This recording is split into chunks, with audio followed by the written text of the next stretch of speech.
오늘은 계산하지 않는 믿음, 계산할 수 없는 기적이라는 제목을 가지고 하나님의 말씀 전하도록 하겠습니다.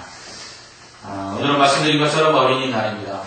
오늘은 또한 어린이날이 동시에 어린이 주일로 지키게 된 날입니다.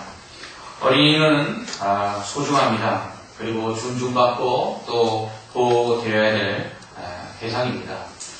이러한 어린이를 존중하고 또 소중히 여기며 보호하는 취지에서 만들어진 날이 바로 어린이날입니다.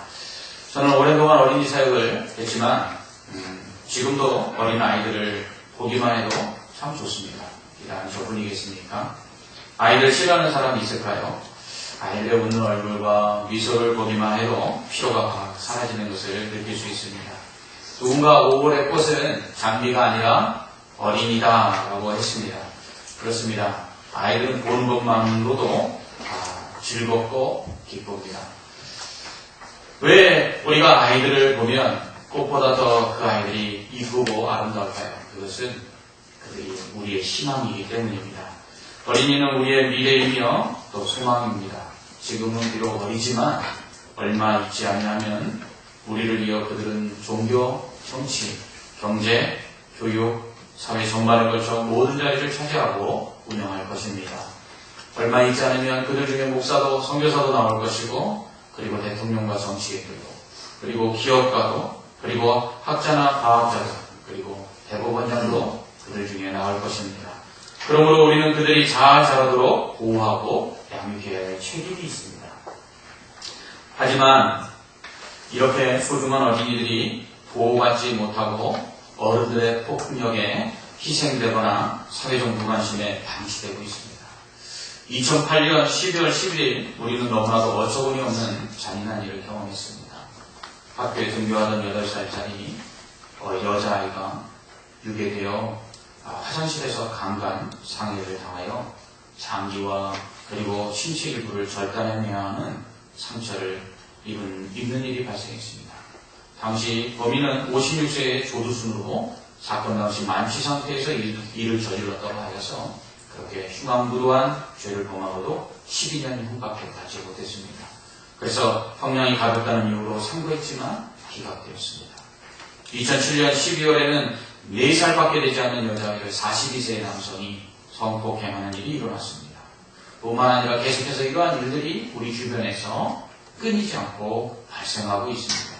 이제는 학교나 밖에 나간 자녀들이 집에 귀가하기 전까지 부모들이 안심을 할 수 없는 지경에 이르렀습니다.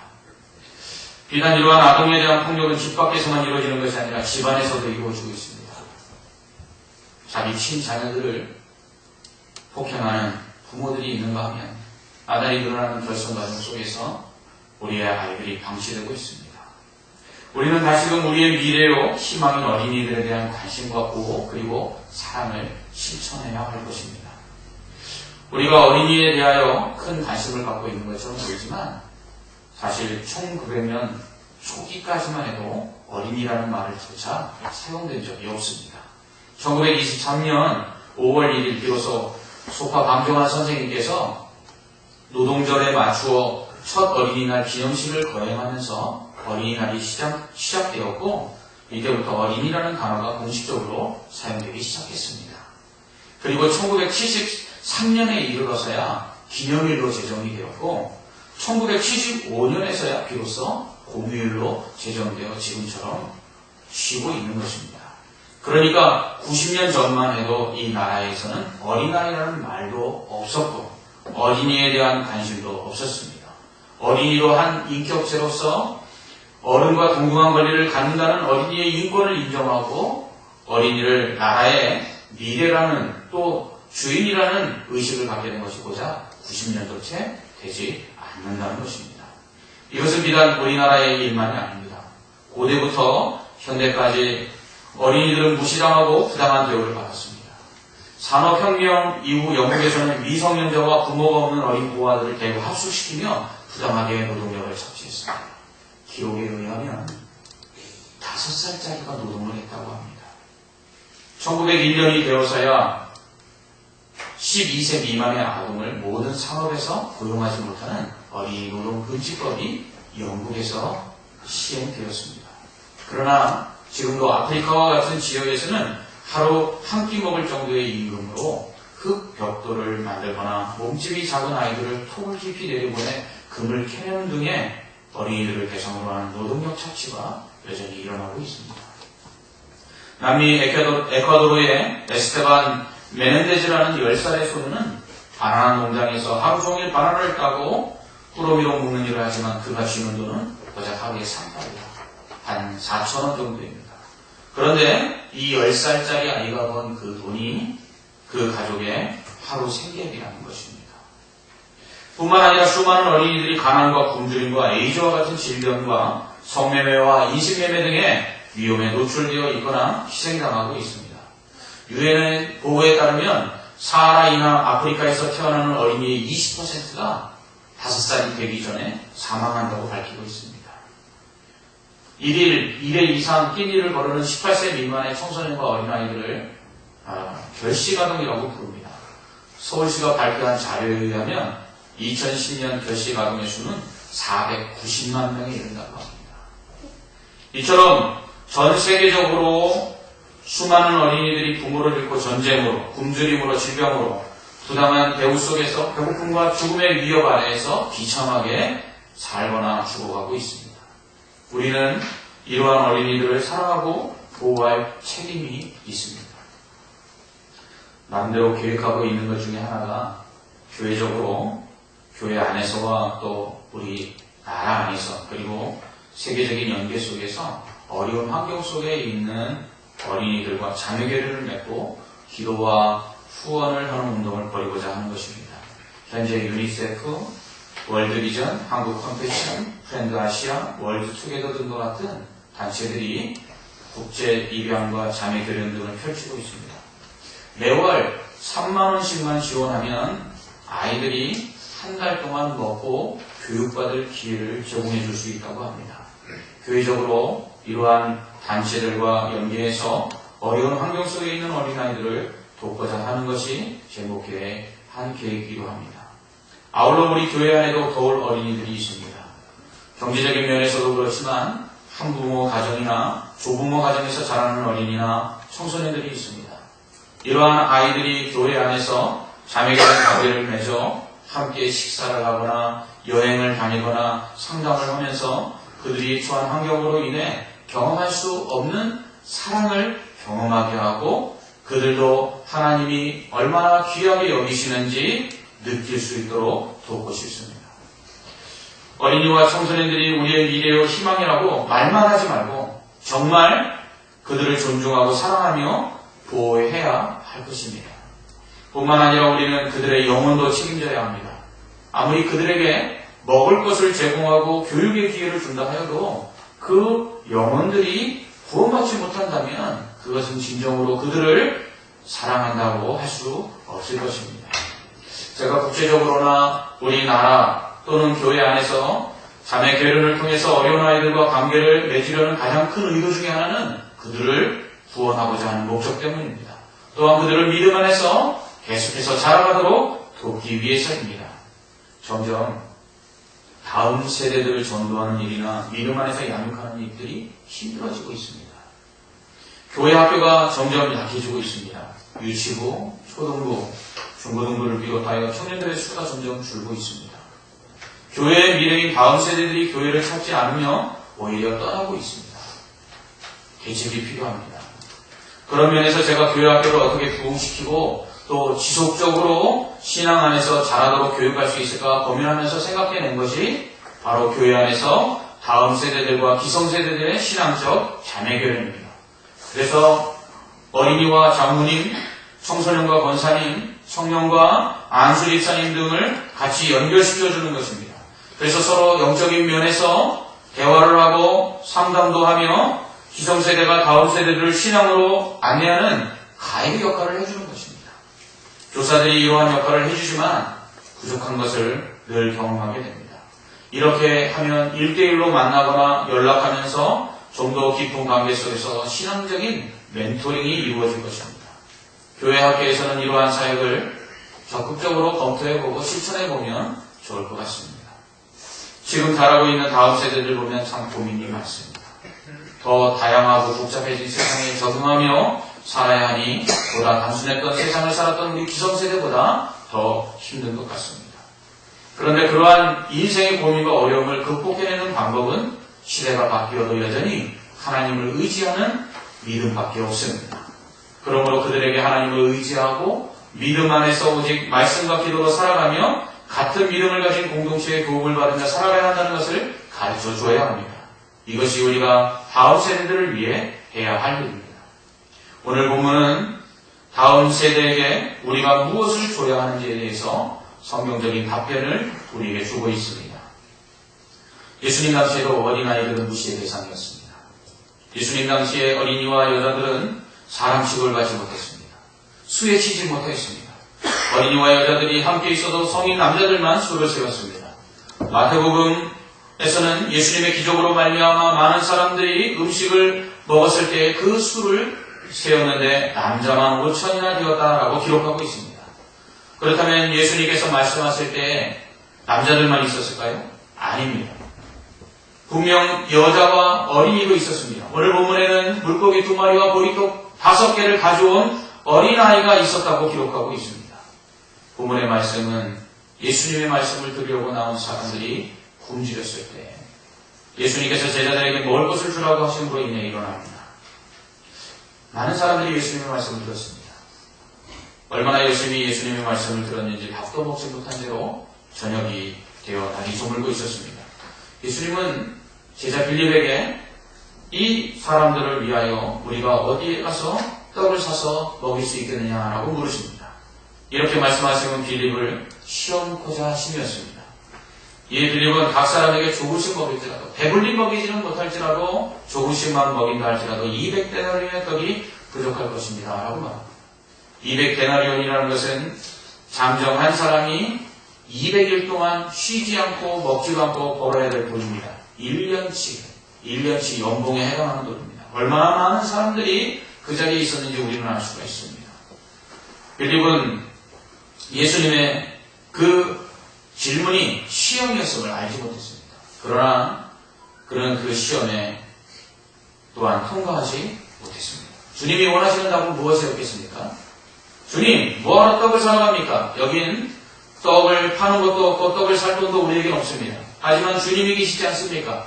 주님이라면 하실 수 있습니다. 주님이 이들을 먹여주십시오. 이렇게 대답했다면 얼마나 멋졌을까요? 예수님은 빌립이 이렇게 대답하기를 원하셨을 것입니다. 만약 우리 앞에 많은 돈이 필요한 일이거나 우리의 능력 밖의 일이 발생했을 때 우리는 이렇게 기도해야 합니다. 주님, 그렇습니다. 없습니다. 주님, 그렇습니다. 할 수 없습니다. 그러나 주님의 능력을 믿습니다. 주님이라면 하실 수 있습니다. 우리는 돈도 없고 능력도 없습니다. 그러나 주님은 해결하실 것입니다. 우리 앞에 펼쳐져 있는 우리의 힘과 우리의 능력 밖의 일들 앞에 우리는 이렇게 기도할 수 있어야 합니다. 빌립의 믿음을 테스트하기 위해 예수님께서 물으신 질문에 제대로 빌립이 답을 하지 못했을 때 옆에 있던 베드로의 형제 안드레가 예수님께 이렇게 말합니다. 주님, 여기 한 어린아이가 있는데 보리떡 5개와 물고기 2마리를 가지고 왔습니다. 아마 이 아이가 먹을 도시락이었던 것 같습니다. 그런데 주님, 이것이 이 많은 사람들에게 얼마나 되겠습니까? 안드레는 빌립보다 좀 나은 것 같습니다. 비록 어린아이의 도시락이지만 주님께 가져와서 이것으로 어떻게 안 될까요? 라고 합니다. 하지만 확고한 믿음이 없습니다. 이것이 이 많은 사람들에게 얼마나 되겠습니까? 누구 코에 붙이겠습니까? 라고 말하고 있습니다. 우리는 제자들의 모습을 이해할 수 있습니다. 돈도 없죠. 떡을 살 것도 없죠. 그리고 어린아이의 도시락으로 200데나리온의 돈이 있어야지만 조금씩 먹일 수 있는 그 사람들을 어떻게나 먹일 수 있겠습니까? 예수님께서 이들을 우리가 어떻게 먹이겠느냐 하는 요구가 오히려 무기일 수 있습니다. 그러나 하나님은 답이 안 나오는 것을 하라고 하실 때가 오늘 본문처럼 있습니다. 때로는 하나님께서 우리를 이렇게 계산하지 않아도 답이 나오는 상황 속에 몰아넣을 때가 있습니다. 돈도 없고 해결할 수 있는 능력도 없고 그리고 아무것도 할 수 없는 그 상황 속에 우리를 밀어넣을 때가 있습니다. 답답한 말씀을 하실 때가 있습니다. 주변에 자금줄 다 막히고 사람 다 끊기고 수중에 아무것도 없는데 하라고 말씀하실 때가 있습니다. 이럴 때 난감합니다. 그런 상황에서 앞으로 나아가자니 답이 없고 안 나가자니 믿음이 없는 것 같고 정말 난감할 때가 있습니다. 그럴 때 우리가 해야 할 일이 있습니다. 그것은 우리의 머릿속에서 계산기를 빼내는 것입니다. 몇 번 말씀드렸습니다. 신앙생활을 잘하려면 우리의 머릿속에 있는 계산기를 빼내야 합니다. 빌립이 주님의 테스트를 통과하지 못한 것은 계산기를 두드렸기 때문입니다. 사람의 많음과 그들을 위하여 떡을 살 돈이 자신에게 없음과 떡을 살 만한 것이 없다는 점이 너무 빨리 계산이 되었습니다. 그래서 예수님께 계산된 답을 말씀드렸습니다. 돈도 없습니다. 떡을 살 것도 없습니다. 사람은 너무 많습니다. 할 수 없습니다. 그에게서는 정확했습니다. 그에게서는 틀린 것이 아니었습니다. 그러나 그에게서는 주님이 원하시는 답이 아니었습니다. 주님이 원하시는 것은 무엇이었을까요? 그것은 믿음이었습니다. 그 옆에 있던 안드레 역시 주판을 챙깁니다. 주님, 어린아이 하나가 있는데 자기가 먹을 도시락을 여기 가지고 왔다고 합니다. 그런데 이것 가지고 이 사람들 어떻게 다 먹을 수 있겠습니까? 택도 없지요. 많은 사람들이 빌립과 안드레처럼 머릿속에 컴퓨터를 가지고 신앙생활합니다. 계산기를 가지고 주판을 챙기며 신앙생활합니다. 철저하게 계산된 생활들을 합니다. 계산해보고 답이 안 나오면 안 합니다. 할 수 없다고 말합니다. 그럴 때 우리가 해야 돼요. 컴퓨터를 끄는 것입니다. 계산기를 빼내는 것입니다. 더 이상 주판을 챙기지 않는 것입니다. 몇 주 전에 있었던 전도단원들과 청소봉사자 MT 때의 일입니다. 올겨울이 길긴 길었나 봅니다. 봄이 되어 꽃구경 간다고 하니까 전도단원들과 청소봉사자들이 거의 다 나오셨습니다. 못 가신 분이 몇 분 계신데도 불구하고 한 30명이 다녀왔습니다. 주일에 재정부에 재정을 요청했습니다. 30만 원을 탔습니다. 작년에는 청소하고 또 봉사하시는 분들을 위해서 식사하라고 몇몇 분들이 이렇게 후원을 해주셔서 그 돈을 가지고 다녀왔기 때문에 점심도 먹고 저녁도 먹고 부족함이 없이 잘 다녀올 수 있었습니다. 그런데 올해는 경기가 안 좋긴 안 좋다 봅니다. 정말 후원이 없었습니다. 아무튼 오전에 전도를 하고 점심을 먹으러 차를 타고 출발을 했습니다. 점심을 먹고 나니 28만 8천 원이 나왔습니다. 12,000원이 딱 남았습니다. 이제 점심을 일단 먹었으니 꽃구경을 가야겠죠. 그래서 양수리로부터 청평까지 이어진 그 벚꽃길을 열심히 달려갔습니다. 사람들은 꽃을 구경하며 신났을지 모르지만 제 마음속에는 계산이 돌아가고 있는 것입니다. 이제 이 사람들은 어떻게 저녁을 먹여야 되는가. 일단 그때 한 분이 저에게 이렇게 말씀하시는 것입니다. 목사님, 꽃구경 이제 얼마 아니면 다 끝나는데 교회로 그냥 가나요? 아니면 다른 데 더 가나요? 교회로 가자고 하자니 이것도 꽃구경이라고 할 것 같고 더 가자니 저녁을 먹여야 할 텐데 돈은 없고 어떻게 해나 하고 있는데 그때 구원자가 나타났습니다. 목사님, 저녁은 걱정하지 마십시오. 제가 저녁을 낼 테니까 목사님 가고자 하시는 대로 가십시오. 할렐루야. 사실 그날에 제가 안 되면 저라도 저녁을 내야겠다라는 생각을 가지고 있었지만 그러나 참 어떻게 해야 될지 난감할 때에 하나님께서는 제 계산과 다른 계산들을 하고 있었음을 저에게 보여주셨습니다. 그렇습니다. 우리 신앙의 사람들에게는 계산기에 다른 버튼 하나가 더 달려 있어야 합니다. 그것은 바로 믿음이라는 버튼입니다. 그래서 우리가 계산할 때 안 나오면 그 믿음이라는 버튼을 꾹 누르면 하나님이 원하시는 답이 나오도록 되어야 한다는 것입니다. 우리는 오늘 말씀에서 한 어린아이의 믿음을 보게 됩니다. 남자만 5,000명이나 되는 사람들이 굶주려 있는 상태에서 먹을 것이 없어서 우왕좌왕하고 있을 때 자신의 도시락을 가지고 주님 앞에 나오는 어린아이가 있었습니다. 이 아이는 어떤 아이였을까요?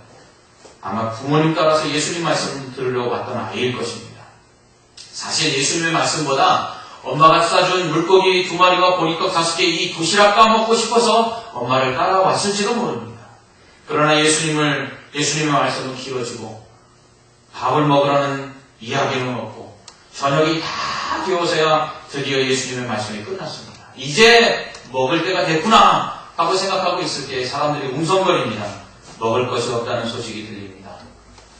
그럴 때 이 아이가 생각합니다. 예수님께 이거라도 갖다 드릴까? 적어도 예수님이라면 이것을 가지고 무엇을 하실 수 있지 않을까? 어린아이는 단순하지만 계산하지 않는 믿음을 가지고 예수님 앞에 나아갑니다. 어린아이는 도시락과 200데나리온이나 되는 떡을 먹여도 배불리 먹일 수 없는 사람과 비교하지 않았습니다. 자신이 가지고 있는 도시락으로 이 수많은 사람들을 먹일 수 있는지 없는지 계산하지 않았습니다. 그저 그 아이는 예수님 앞에 자신의 도시락을 내어놓을 뿐이었습니다.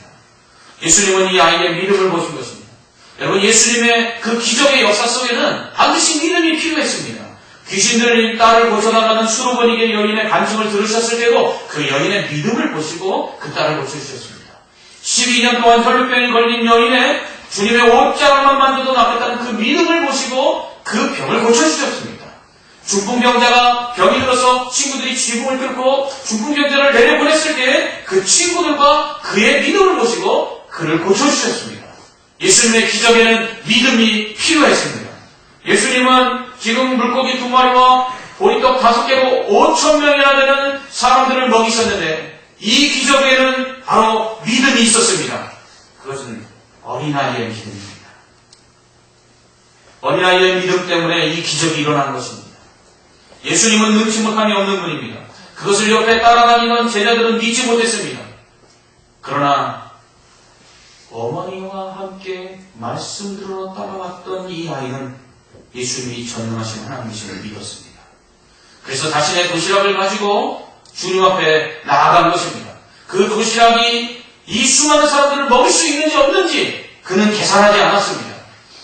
그에게는 오직 믿음과 도시락이 있었을 뿐입니다. 이것이 얼마나 많은 사람을 먹일 수 있을까? 이것이 무슨 소용이 있을까? 제자들처럼 계산하지 않았습니다. 그저 예수님께 가지고 가면 예수님께서 알아서 하실 거야 라고 믿었던 것입니다. 이것이 믿음입니다.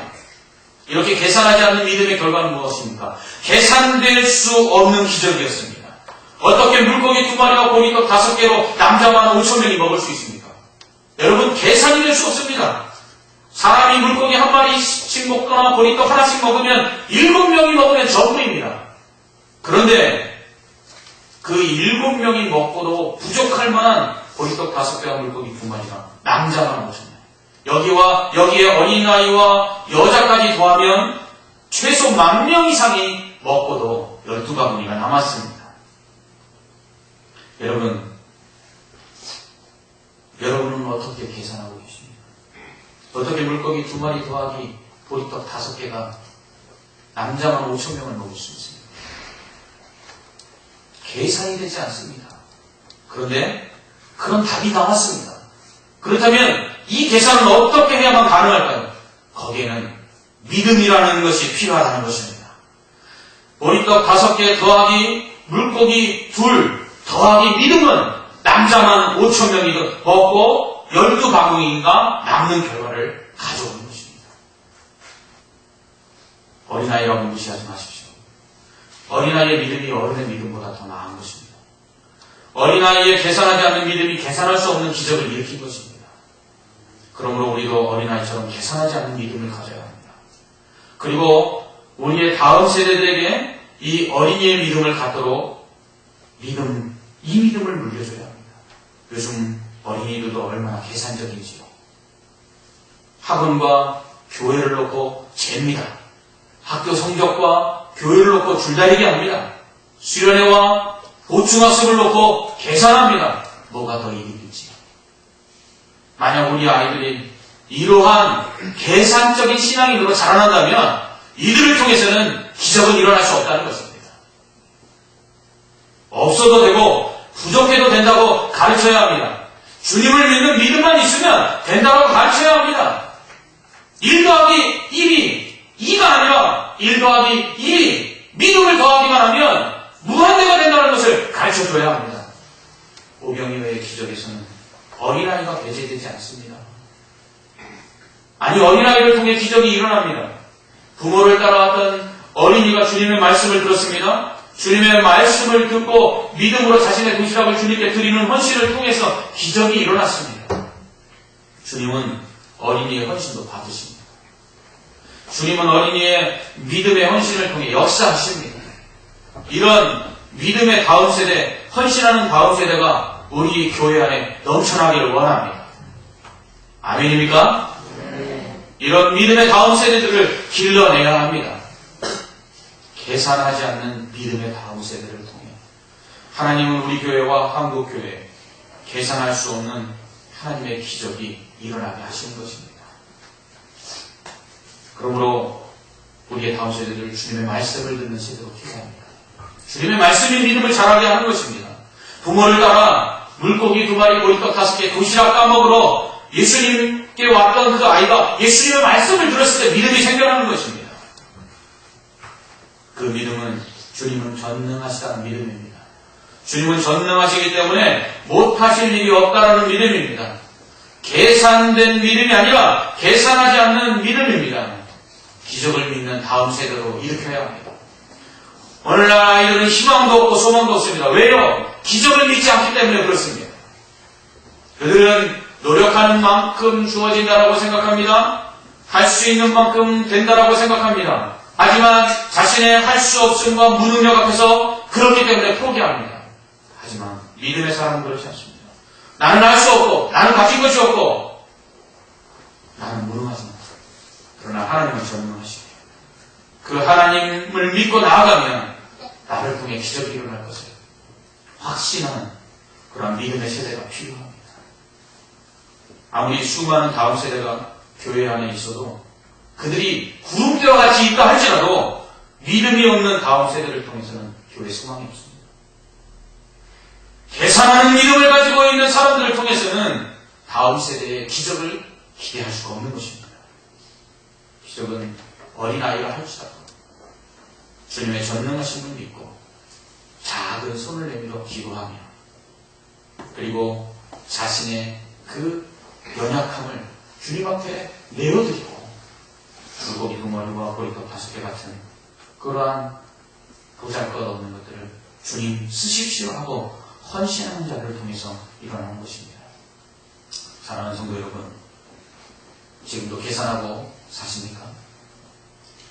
우리의 자녀들을 계산하며 키우십니까? 이 아이에게 학원을 보낼까, 학교를 보낼까, 교회를 보내야 될까 고민하고 양육하십니까? 우리의 계산된 믿음 안에는 절대로 계산할 수 없는 기적이 일어날 수 없습니다. 우리가 계산하지 않는 믿음을 가지고 우리의 자녀들을 그 계산할 수 없는 믿음 가운데 역사는 하나님 앞에 내어드리고 믿음으로 양육할 때 하나님 그들을 통해서 정말 지금까지 상상할 수 없고 계산할 수 없는 놀라운 기적을 우리에게 베풀어 줄 줄 믿습니다. 기도하겠습니다.